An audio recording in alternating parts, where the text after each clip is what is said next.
Have you ever felt the ground shift under your feet?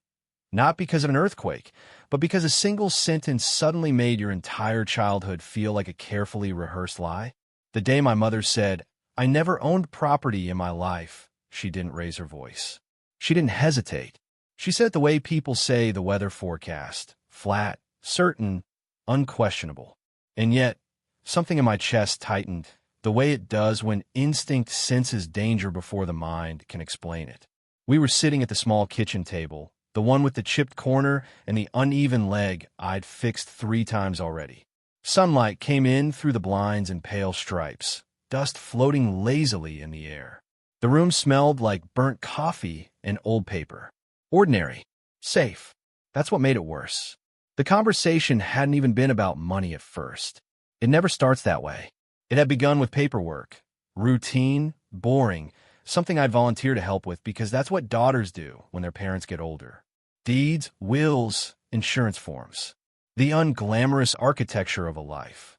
I remember flipping through a stack of documents, my finger tracing names, dates, addresses. I asked casually, almost absent-mindedly, "Did you ever own anything before Dad? Any land, a house, even briefly?" She looked at me then. Really looked at me. Her eyes didn't dart away. Her hands didn't fidget. No tells. No cracks. "No," she said. "Never owned property. Not once." The words landed wrong. Not loud. Not dramatic. Just wrong. Because somewhere in the back of my mind, something old stirred.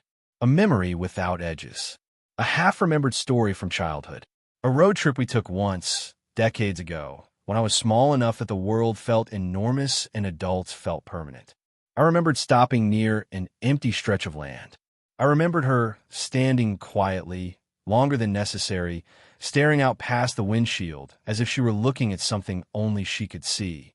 At the time, I'd thought nothing of it. Children don't question silences. They absorb them. But now, sitting across from her, listening to that calm denial, the silence came rushing back with weight. I didn't argue. I didn't accuse. I nodded, made a note on the form, and changed the subject. Years of experience have taught me that truth doesn't always flee when challenged. Sometimes it waits, patient and unbothered, confident you'll come looking. That night, after she went to bed, I lay awake staring at the ceiling, listening to the house settle and creak. I told myself I was being ridiculous. Memory is unreliable. People forget things, especially as they age. And yet, the next morning, with a cup of coffee growing cold beside me, I did something I hadn't planned to do. Something small, harmless, something that, at the time, felt like idle curiosity rather than the first step into a storm. I opened my laptop. I went to the county records website, and I typed in my mother's maiden name. I expected nothing. What I found would fracture everything I thought I knew, not just about her, but about myself, my childhood, and the quiet inheritance of secrets that had shaped my life without my consent. The screen loaded slowly. Then a parcel number appeared, an address, a valuation, and a figure so precise it felt cruel. $350,000. Registered decades ago. Active. Undisputed. In her maiden name. My hands began to shake, not with anger yet, but with something colder. Because this wasn't a misunderstanding. This wasn't a memory glitch. This was a choice. And as I stared at the glowing numbers on the screen, one thought eclipsed all others. If my mother lied about this, what else had she buried? And why had it taken me so long to start digging? I am 62 years old, and I have learned that truth does not announce itself loudly. It waits for you to be quiet enough to hear it. My name is Margaret Hale. I have lived most of my life believing I was practical, grounded, and emotionally disciplined, the kind of woman who didn't go digging into old wounds unless there was a medical reason to do so. I raised my children to stand on their own feet. I pay my taxes early. I balanced checkbooks back when that still meant something. I believed in clean lines, clean endings, and the comfort of knowing where I stood. And for most of my life, I believed I knew where I stood with my mother. I was the oldest child, the one who learned early how to read a room before speaking, the one who sensed tension before it ever found words. I grew up learning that love was often quiet and approval was conditional. My mother was not cruel, but she was careful. She curated what she revealed. She edited herself the way other women edited photographs, cropping out anything that might complicate the picture. She taught me to be composed, to never air family matters, to smile when necessary and endure when required. She believed dignity was a kind of armor, and I wore it well for decades. Perhaps too well. I built my life around stability. I became a school administrator, not because it was glamorous, but because it made sense. I married a steady man. I divorced him quietly when steadiness turned into distance. No drama, no courtroom theatrics, just paperwork and acceptance. I learned long ago that life rewards those who don't ask for more than they're given. Or so I thought. Looking back now, I realize how carefully I modeled myself after my mother, minus the secrets I believed. I told myself I valued honesty more than she did. Transparency, clean ledgers, no shadows. That illusion shattered the moment I saw her maiden name attached to land worth more than most people's retirement accounts. The shock wasn't greed. It wasn't entitlement. It was betrayal by omission. A slow, methodical erasure of something that mattered, something that had existed long before I had the language to question it. And what unsettled me most was not the property itself. It was how easily she had denied it. That kind of denial doesn't come from confusion. It comes from practice. I stared at the screen that night as if it might blink and correct itself. But it didn't. County records don't care about family narratives. They don't soften facts for comfort. They record what happened, when it happened, and under whose name it happened. Her maiden name. The name she stopped using when she married my father. The name that existed before children, before obligations, before the carefully constructed version of her life that I inherited. I closed the laptop and sat there in the dark, listening to my own breathing. I felt foolish, suddenly, for how rarely I had asked her about her life before us. As if her story had begun the day I was born. As if women over 50 simply materialize fully formed, stripped of past desires and private decisions. That night, I understood something unsettling. I did not truly know my mother. Not in the way I believed proximity guaranteed understanding. And perhaps worse, I had never questioned whether that distance was intentional. The next morning, I looked at her differently. Every word she spoke felt measured. Every casual comment seemed rehearsed. The familiarity I'd taken for intimacy now felt like a well-maintained surface, polished smooth by decades of avoidance. I didn't confront her. Not yet. Because at my age, I've learned that when the ground begins to crack beneath your feet, the wisest thing you can do is stand still and observe where the fault lines run. And I could feel them stretching deep into our family history, quietly waiting for the weight of truth to finally press down. In our family, silence was not absence. It was structure. We didn't shout. We didn't slam doors. We didn't fracture loudly the way other families did. Instead, we practiced a quieter discipline, one built on withheld questions and carefully redirected conversations. Problems were not confronted. They were outlived.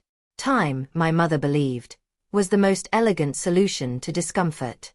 My father fit neatly into that design. He was a gentle man, methodical and uncurious, the kind who trusted that whatever wasn't explained didn't need explaining. He worked, came home, paid the bills, and let my mother handle the rest. She preferred it that way. Control, when wrapped in competence, rarely invites resistance. As children, my siblings and I orbited her moods like small moons. We learned which days were for laughter and which were for staying out of the way. Love was present, but conditional, shaped by usefulness and compliance. You earned warmth by not complicating things. Money was never discussed, though its absence or presence set the temperature of our home. We lived modestly, but never desperately. There were no vacations that required airplanes, no sudden luxuries, no talk of inheritance or legacy. Just enough. Always just enough. That, too, felt intentional. When my father died, my mother grew even more inward. Grief didn't soften her. It sharpened her boundaries. She became more precise with words, more sparing with emotion. I stepped into the role of helper without being asked. I handled appointments, paperwork, the small indignities aging brings. It felt natural, expected. But beneath that routine was an unspoken agreement. I would not ask questions she hadn't invited. And she had never invited many. The property, the land, violated that agreement retroactively. It suggested a version of her that existed outside the narrow framework she allowed us to see. A woman capable of ownership, of independent decision-making, of holding something valuable without telling anyone. I began to review my memories through this new lens, and suddenly small moments took on sharper meaning. Her resistance whenever conversations drifted toward the past. The way she dismissed nostalgia as indulgent. Her insistence that what's done is done, whenever history threatened to surface. Even her disdain for sentimentality felt suspect now. Not moral, but defensive. I spoke to my siblings cautiously. Not about the land. Not yet. I tested the ground with smaller questions. Did they remember ever hearing about property? An inheritance? A place our mother once cared about? They didn't. Or said they didn't. But there was hesitation. The kind that lives between certainty and doubt. She never talked about her life before Dad, my younger sister said. I just assumed it wasn't important. That assumption suddenly felt like something we'd been trained to make. The truth was, our family dynamic wasn't built on closeness. It was built on containment. We were close because we stayed within permitted boundaries. We loved each other by not pressing where resistance lived. And now, I was standing at the edge of one of those boundaries, staring at a fact too solid to be ignored. What unsettled me most wasn't the money or the land. It was the realization that the family narrative, the one I'd carried for 6 decades, had been edited so thoroughly that entire chapters were missing. And if one chapter had been removed so cleanly, how many others had never made it to print? I understood then that uncovering the truth would not just challenge my mother. It would challenge the fragile equilibrium our family had mistaken for peace. And once disturbed, equilibrium has a way of demanding answers. Betrayal does not always arrive with shouting or slammed doors. Sometimes it comes quietly, disguised as protection, delivered through decades of omission so complete it feels almost merciful, until you realize what it cost you. I didn't confront my mother right away. I needed to understand what I was looking at before I put words to it. Facts first. Emotion later. That had always been my way. Over the next week, I returned to the county records like someone revisiting a crime scene. I traced parcel histories, scanned dates, followed document trails the way other people follow bloodlines. The lot wasn't symbolic. It wasn't ceremonial. It was real land with clear boundaries, tax records, and an assessed value that had steadily climbed over the years. Purchased outright. No mortgage. No liens. No transfers. Held in her maiden name for more than 40 years. This wasn't a forgotten asset. It was actively maintained through deliberate inaction. Taxes paid on time. Records kept clean. Silence preserved. That's when the betrayal sharpened. Because silence like that takes effort. I began to understand that what she had done wasn't simply not telling. It was choosing again and again to withhold something substantial, not just from me, but from all of us. From the family she claimed to protect. From the children she taught to value honesty and responsibility. And in that withholding was a quiet theft. Not of money. Of agency. Had I known earlier, choices might have been different. Decisions about caregiving, finances, even my own retirement planning. I had made sacrifices believing resources were limited. Believing there was nothing else to consider. Believing her.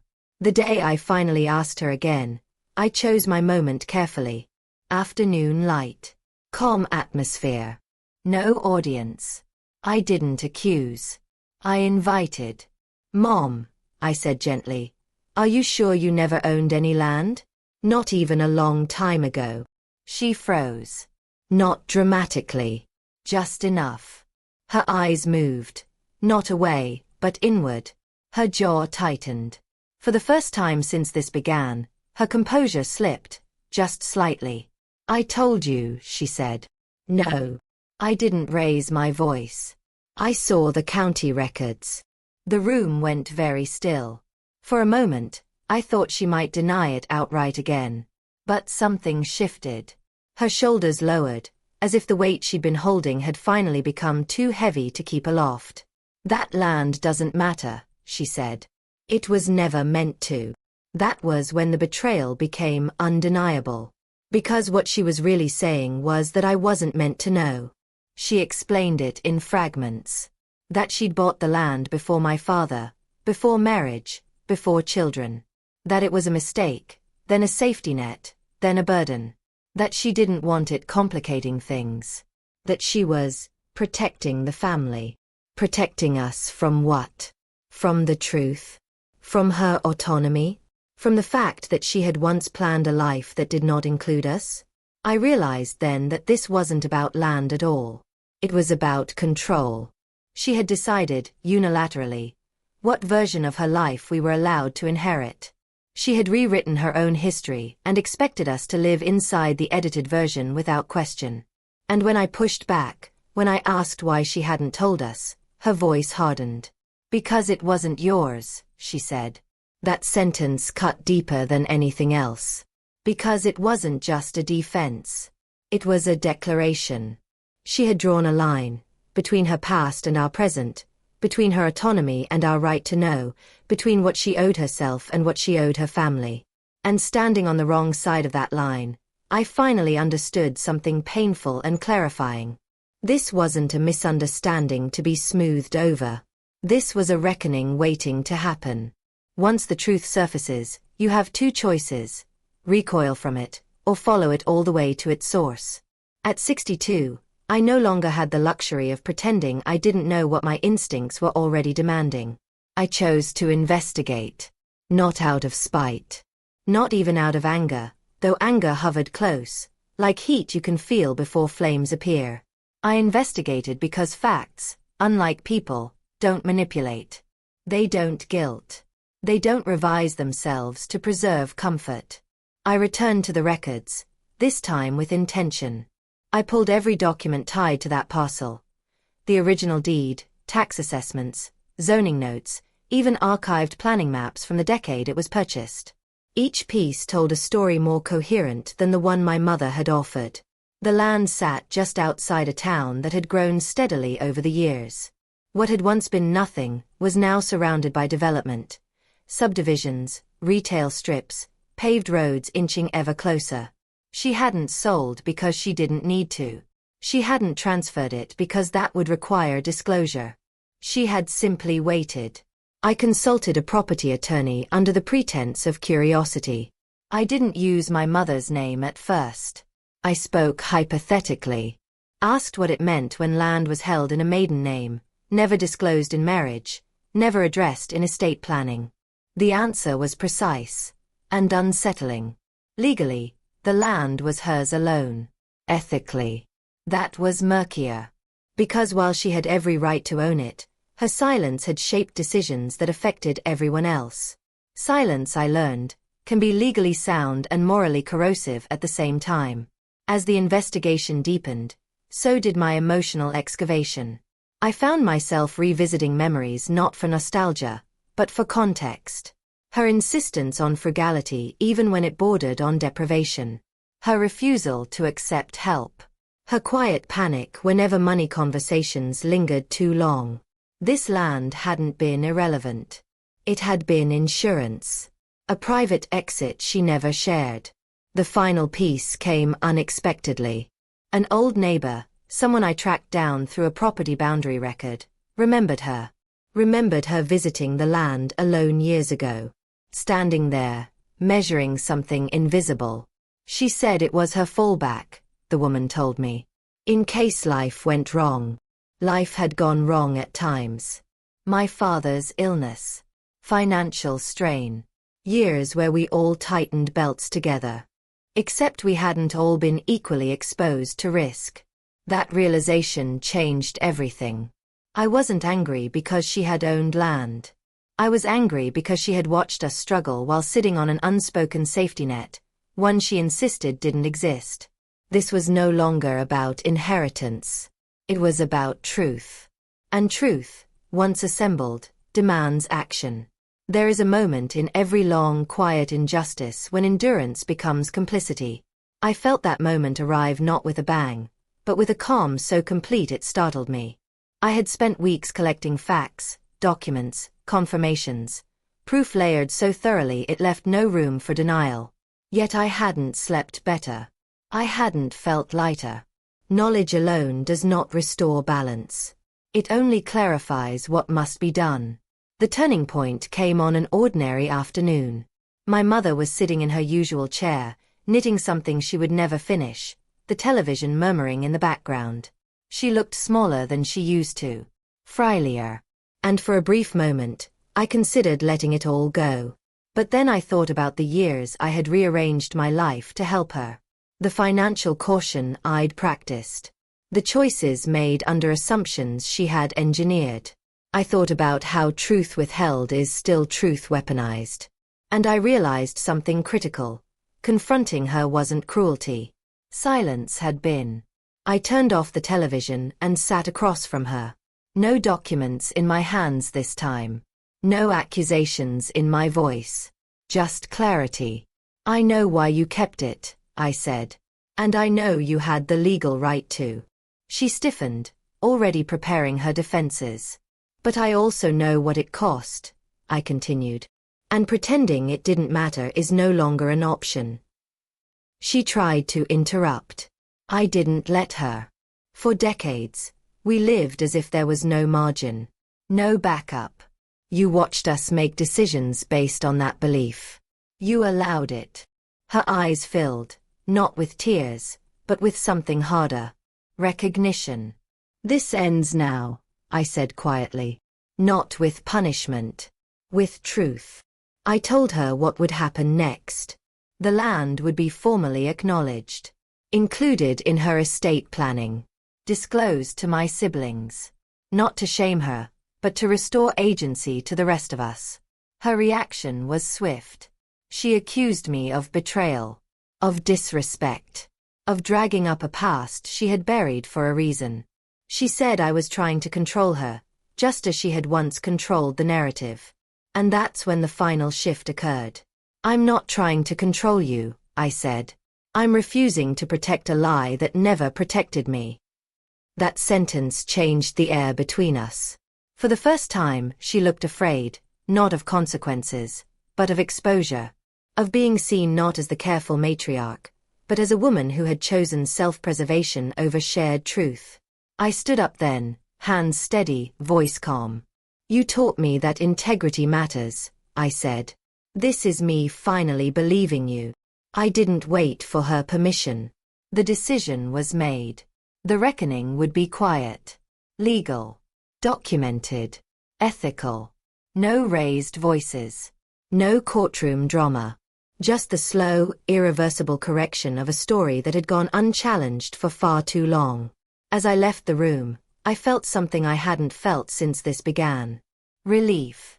Not because it was over, but because I had finally stopped carrying what was never mine to bear. And behind me, in the silence she had once controlled so completely, my mother was left alone with the truth she could no longer edit. Truth does not explode. It rearranges. The consequences of my decision unfolded slowly, methodically, the way justice often does when it's pursued without theatrics. There were no shouting matches with my siblings, no dramatic family meetings staged like interventions. Just information, clearly presented, impossible to refute. I sent copies of the records to my brother and sister with a short note. No accusations. No commentary. Just facts. Dates. Parcel numbers. Valuation. Ownership. The silence that followed lasted 3 days. Then the calls came. My brother was confused, then angry. Not at me, but at the years he'd spent believing our mother had nothing left to fall back on. My sister was quieter, processing the implications with the same slow discipline I recognized in myself. Neither accused me of overstepping. Because truth has a way of leveling hierarchies. Once it's visible, no one can pretend not to see it. My mother retreated inward. She didn't apologize, not fully, but something in her posture changed. The authority she'd carried for decades had been built on curated scarcity. Once that illusion cracked, her control weakened. We met with an estate planner together. The land was listed. A trust discussed. Options clarified. Everything documented. The professional neutrality of the process stripped away emotion and left only reality. For the first time, my mother had to speak about the land in present tense. It mattered now. The poetic justice wasn't financial. It was psychological. The power she'd held by withholding information dissolved once transparency took its place. She was no longer the sole guardian of a secret future. We all were. And in that shared knowledge, something unexpected happened. The family dynamic softened. Without the unspoken fear of scarcity, conversations changed. Decisions felt lighter. Caregiving became shared rather than assumed. I wasn't the quiet administrator anymore. I was a participant with equal footing. My mother, faced with the truth she could no longer control, began to change too. Slowly. Unevenly. But genuinely. One evening, weeks later, she said something she'd never said before. I didn't know how to be both independent and a mother, she admitted. So I hid the part of me that was strong. That was the closest thing to an apology she could offer. And I accepted it, not because it erased the past, but because it acknowledged it. Justice, I learned, doesn't always punish. Sometimes it redistributes power. Healing is rarely dramatic. It does not arrive with music or grand speeches. It comes quietly, after the truth has finished rearranging the furniture of your life and you are left to learn how to move through the room again. The weeks after everything came into the open felt strangely calm. Not peaceful, calm. As if a long, low vibration had finally stopped, leaving behind a silence that was unfamiliar but honest. No one pretended anymore. No one needed to. My siblings and I began speaking more openly, not just about the land, but about everything it had symbolized without our realizing it. Old resentment surfaced, not with sharp edges, but with curiosity. Why had we all assumed responsibility flowed in one direction? Why had I always been the one to step in? Why had they stepped back? The answers were uncomfortable, but they were real. And reality, even when it stings, heals better than illusion. My mother changed in subtler ways. She stopped deflecting questions about the past. Not all at once. Not generously. But she answered when asked. Sometimes briefly. Sometimes with visible effort. It was as if she were learning a new language late in life, one where honesty didn't automatically mean danger. One afternoon, we drove together past the land. She hadn't asked to go there in decades. We didn't get out of the car. We didn't need to.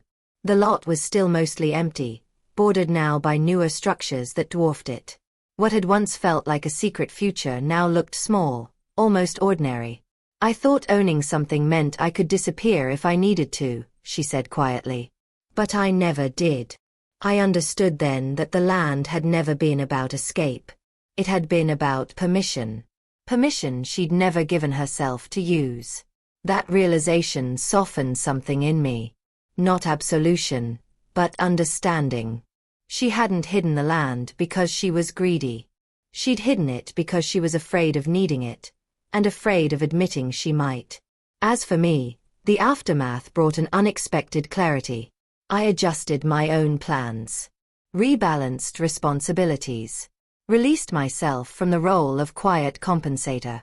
I stopped filling gaps that weren't mine to fill. And something remarkable happened. No one fell apart. The family didn't fracture. The world didn't punish us for knowing more. If anything, we became steadier, less brittle. Truth, once integrated, turned out to be a stabilizer rather than a threat.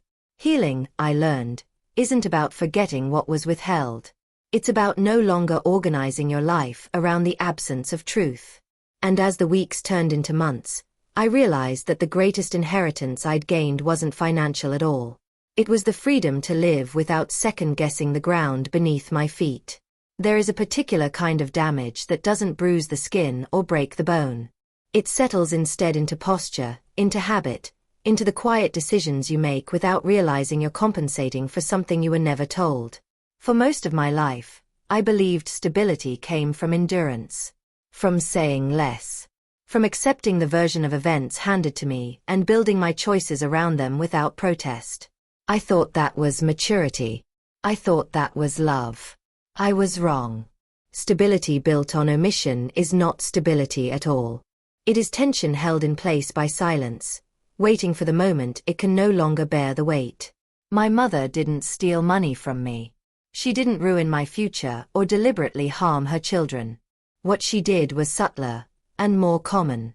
She edited her life so thoroughly that the people closest to her learned to live smaller without ever knowing why. The county records showed a parcel of land, a valuation, a name frozen in time.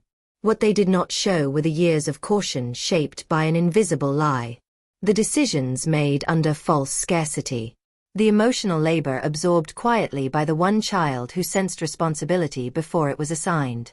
But life shows those things eventually. It shows them when you finally question a statement that never sat right.